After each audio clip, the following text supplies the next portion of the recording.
Right. BJP నేత సత్యమూర్తి గారు join అయ్యారు. సత్యమూర్తి గారు నమస్తే.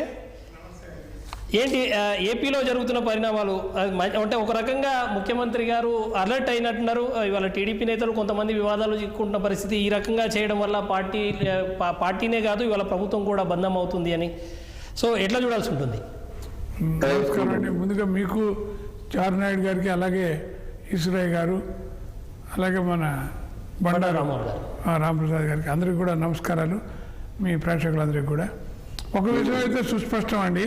ఇప్పుడు మనం పార్టీలను పక్కకి పెట్టాలి. ఎందుకంటే అధికారంలో ఉన్నటువంటి వాళ్ళు ఇప్పుడు కూడా జాగ్రత్తగా ఉండాలి. అది అద్దాల మేడ లాంటిదండి. మనం అంటే అద్దాల మేడ ఎందుకంటున్నానంటే అది కేవలం ఏదో ఎవరో రాళ్ళేస్తే పగులుతుందనే కాదు, మనం ఏం చేస్తున్నాం అనేది అందరూ గమనిస్తారు సునిశ్చితంగా అనేటువంటిది. కాబట్టి మనం దాన్ని జాగ్రత్తగా ఉండాలి. ఏ పార్టీ అయినా సరే. ఇప్పుడు మేము 3 పార్టీలు కలిసి అధికారంలో ఉన్నాం.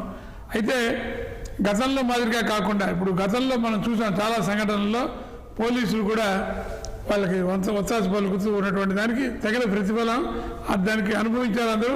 దానికి సరైనటువంటి తీర్పు ప్రజలు కూడా ఇచ్చారు. కాబట్టి మన గతాన్ని ఇప్పుడు వచ్చిన గతాన్ని కూడా దృష్టిలో పెట్టుకుని మనం ఎక్కడ కూడా అధికార దుర్వినియోగం అనేది జరగకుండా చూసుకోవడం అనేది ముఖ్యమండి.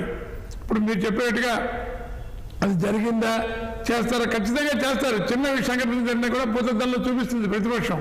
కాబట్టి మనం జాగ్రత్తగా ఉండాల్సిన బాధ్యత అధికారంలో ఉన్నటువంటి వాళ్ళ మీద ఎక్కువగా ఉంటుందని చెప్పి నేను గట్టిగా విశ్వసిస్తున్నానండి.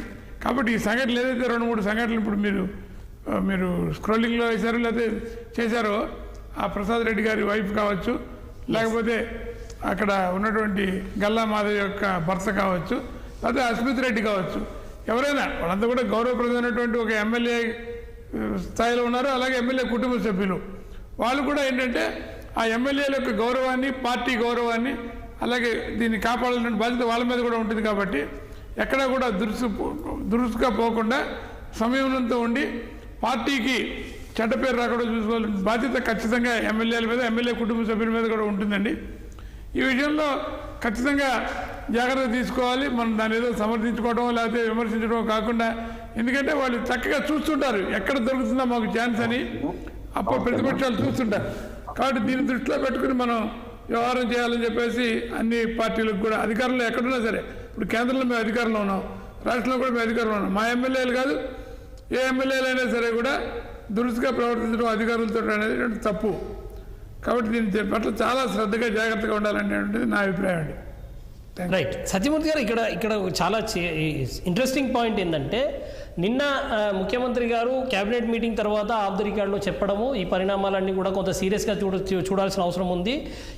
ఆయన నిన్న అంటే ఆఫ్ ది రికార్డులో మాట్లాడుతున్నప్పుడు ఆయన యూజ్ చేసిన వర్డ్స్, ఎంతో కష్టపడి ఒక్కొక్క ఇటుక పేర్చుతూ తెచ్చుకున్న మంచి పేరును బుల్డోజర్లు పెట్టి కూల్చేసే పరిస్థితికి మీరు కొంతమంది వస్తున్నారు. మీరు కుటుంబ సభ్యులు, సన్నిహితులను కంట్రోల్లో పెట్టాల్సిన బాధ్యత కూడా మీదే అని చెప్పి నిన్న ముఖ్యమంత్రి గారు అన్నారు. అన్న తర్వాత ఇవాళ ఉదయానికి చూస్తే గుంటూరులో ఉన్న పోలీస్ ఆఫీసర్లకు నోటీసులు వచ్చినాయి. అస్మిత్ రెడ్డి మీద డైరెక్ట్గా డీజీపీ గారు మాట్లాడారు. అంటే ఒక రకంగా దారిలో పెట్టండి అని చెప్పి గ్రీన్ సిగ్నల్ ఇచ్చినట్టేనా సీఎం గారు వాళ్ళకి, పోలీసులకు?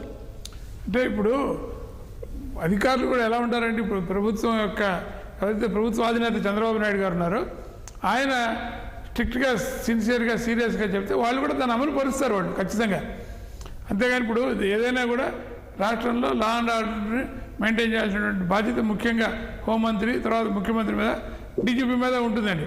కాబట్టి డీజీపీ గారు ఖచ్చితంగా ఆయన స్పందించి ఆయన యాక్షన్ తీసుకోవడం తప్పు కాదు. ఇవాళ ఉన్నటువంటి ఈ యొక్క దీనిలో మనం ప్రతిదీ కూడా మనకి మీడియాకి అటెన్షన్ని డైవర్ట్ చేయకుండా ఏ సంఘటన జరగదండి.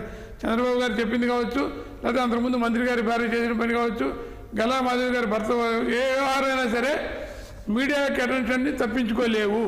కాబట్టి జాగ్రత్త. అదే కలిసి చెబుతాం, మనం అద్దాల మేడలో కూర్చున్నాం, అందరూ మనం చూస్తున్నారు.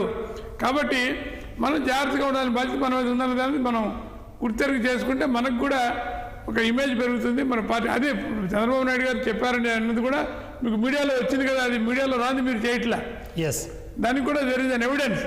ఆయన సరే ఏ మాట వాడారు, ఏ భాష వాడారు అనేది పక్కకి పెడితే ఖచ్చితంగా ఒక అసంతృప్తి అనేది వ్యక్తం చేశారన్నది మీడియా వచ్చిన సారాంశం. తప్పేం లేదు. ఎందుకంటే ఒక ప్రభుత్వాన్ని ఆయన చెప్పారు, నేను ఇటుకి పేర్చుకున్నాను, మీరు ఇలా కూల్ చేస్తారా? కాబట్టి ఆ బాధ్యతగా వ్యవహరించమని ఒక పెద్దగా, కుటుంబ పెద్దగా ఆ పార్టీ యొక్క పెద్దగా ఆయన చెప్పడం అనేది తప్పు కాదండి. అందులో ఏ రకమైన ఆక్షేపణ కూడా లేదు.